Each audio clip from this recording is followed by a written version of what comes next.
पूज्याय राघवेन्द्राय सत्यधर्मरथाय च भजतां कल्पवृक्षाय नमतां कामधेनवे ஓம் ஸ்ரீ ராகவேந்திராய நமஹ. எந்த ஒரு மனிதன் தன்னுடைய வாழ்க்கையிலே ராகவேந்திர சுவாமியினுடைய பிருந்தாவனத்திற்கு முன் சென்று நின்று அந்த ராகவேந்திர குருவை மனதார நினைத்து தன்னுடைய கஷ்டத்தை உருகி பிரார்த்தனை செய்கிறார்களோ, வாழ்க்கையில் ஒரு முறை செய்தால் போதும், அந்த குருவானவர் நம்மளுடைய வாழ்க்கையில் எல்லா விதமான தோஷங்களையும் அவர் நிவர்த்தி செஞ்சிடுறார். தோஷாஸ்தே நாசமாயாந்தி ராகவேந்திர பிரசாததா அப்படின்னு சொல்கிறாங்க ஸ்லோகத்தில்.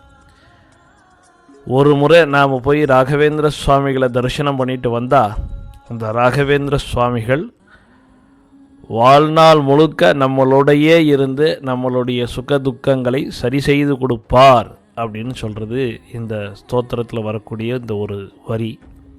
அதனால் நம்ம வாழ்க்கையில் இருக்கக்கூடிய கஷ்டத்தை நாம் நிவர்த்தி பண்ணுறதுக்கு முடிந்த அளவு எப்பொழுதெல்லாம் நேரம் கிடைக்கிறதோ அப்பொழுது ஒரு நாளைக்கு ஒரு முறையாவது அந்த ராகவேந்திர சுவாமிகளை தரிசனம் பண்ணி அவரிடத்துல அவருடைய விசேஷமான ஒரு அனுக்கிரகத்தை நம்ம வாங்கிக்கலாம், நம்மளோடு அவர் இருக்கிறபடி நம்ம செய்துக்கலாம்னு கேட்டுக்கிறோம்.